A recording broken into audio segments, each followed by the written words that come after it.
Bem-vindos a mais um programa Planos Seguros com a LM. Agora nós recebemos a advogada Thaís Monteiro. Ela é sócia do Matos Filho e vai conversar com a gente sobre o Marco Legal de Seguros que acabou de ser aprovado na Câmara dos Deputados. Thaís, conta pra gente, qual que é o maior impacto para os consumidores do Marco Legal que acabou de ser aprovado? Tá bom. Bom, primeiro, obrigada pelo convite. É um prazer estar aqui hoje falando com vocês sobre esse tema tão quente, né? Acho que para todo mundo, a primeira informação que é importante aqui é que esse marco legal, ele já está sendo discutido há 20 anos. Tá? Então a gente fala muito nova lei de seguros, como se fosse algo recente, mas de fato é um projeto que existe na Câmara desde 2004. Então completou aí 2 décadas e essa semana acabou sendo aprovado pela Câmara e agora passa para aprovação final do presidente Lula.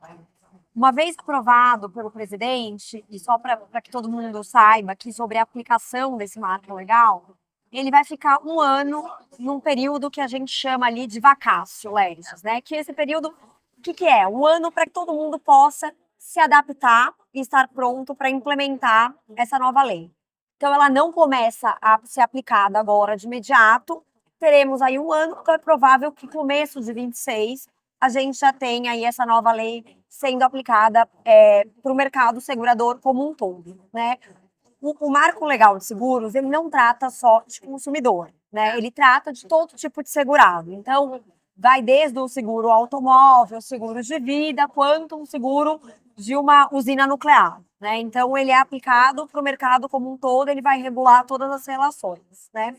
O consumidor, acho que a primeira ponto aqui que eu queria ressaltar é que ele já tem proteções legais, né? Que esse marco ele só veio a confirmar, né? Então, a gente tem o Código de Defesa do Consumidor, que já tem aí 30 anos de vigência, no qual ele sempre trata, e como não poderia ser diferente, né? O consumidor como uma posição mais frágil na relação, porque aqui a gente está falando, né? De uma pessoa que vai contratar um seguro para o carro, um seguro de vida, um seguro para residência, enfim, são. Que a gente chama de consumidor de varejo, né? Exato, que é o dia a dia, né? O Dia a nosso dia a dia. dia. Então, o consumidor ele já tinha essa proteção do Código de Defesa do Consumidor, né? No qual, quando há, por exemplo, uma discussão sobre uma interpretação de uma cláusula, né? De um contrato de seguros, você aplica sempre uma interpretação mais favorável para o consumidor, né? Isso já era positivado, já existia no Código de Defesa do Consumidor. O novo marco legal, ele veio reafirmar isso quando a gente fala de relação de consumo. Então, por exemplo, um consumidor foi lá, comprou um seguro e depois teve um sinistro ali no automóvel dele, né? Ele vai acionar a seguradora e aí começa a ter uma divergência ali de uma interpretação de uma cláusula. Esses contratos, eles são contratos de adesão, né? Ok. Contrato no qual o segurador não negocia, o segurado não negocia. Eu vou comprar o seguro, a seguradora já me dá um clausulado padrão e não tem uma negociação. Produto de prateleira de Prateleira. seguradora. Exatamente por isso é que o marco legal, né, de seguros, seguindo a linha do que já estava previsto no Código de Defesa do Consumidor, ele vai permitir, se tiver uma discussão sobre esse clausulado, uma interpretação mais favorável para o consumidor. Então, acho que esse é o primeiro grande pilar e a primeira aplicabilidade do novo marco legal para o consumo.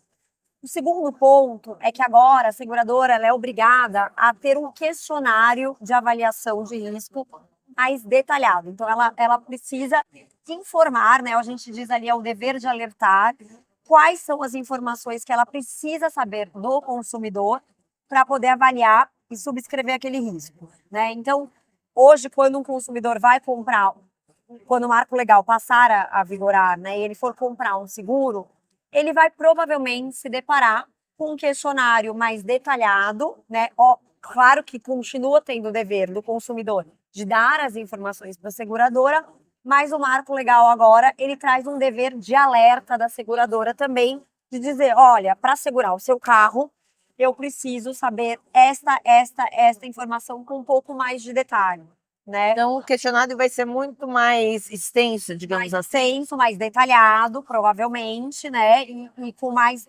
informações que o consumidor vai ter que prestar para que a seguradora possa, né, optar assumir aquele risco e subscrever aquele risco. E tem aquela mudança que diz respeito à seguradora não poder mais ter riscos excluídos, ou ela ter que ser clara sobre o que está excluído da apólice.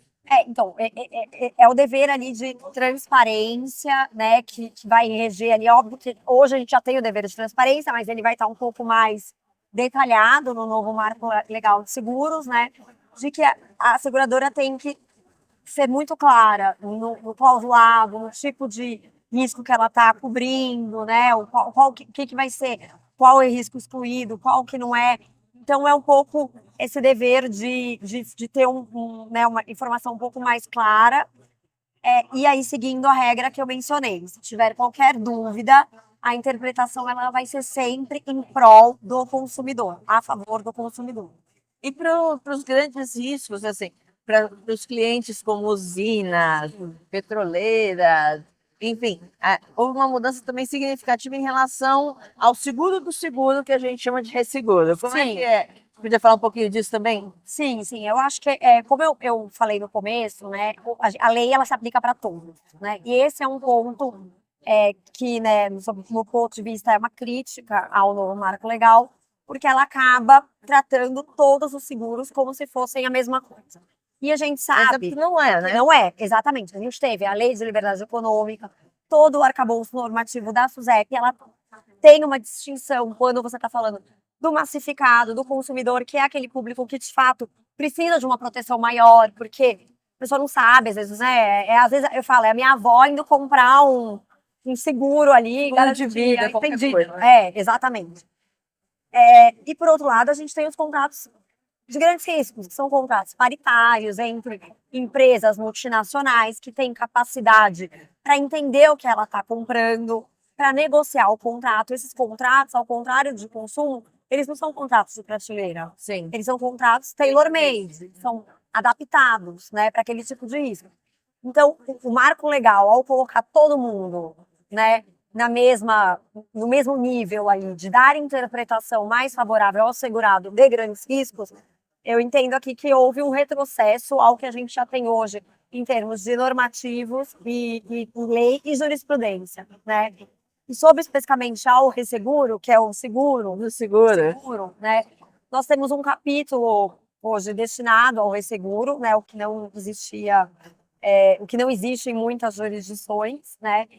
E ele tenta regulamentar algumas relações, uma relação ali que são entre duas empresas de grandes portes, duas seguradoras, por exemplo, a seguradora e a resseguradora, né?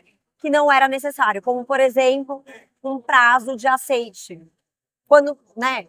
Para que você precisa ter esse tipo de prazo quando você está falando de empresas que têm capacidade de vão dar agilidade, obviamente, para o negócio, e tem capacidade de entender o risco e falar, não quero assumir, quero. Então, é um capítulo que, a nosso ver, aqui, ele não era necessário e não deveria estar no marco legal, mas ele estará. Bom, então muita coisa ainda pode mudar, Sim, né? No decorrer aí na desse implementação, na implementação. agora do marco legal, exato. Perfeito. Thaís, obrigada pela sua presença aqui, Muito por obrigada. conversar com a gente. Obrigada pelo convite, Kelly, foi um prazer. E logo a gente volta com mais um programa Planos Seguros com a LM.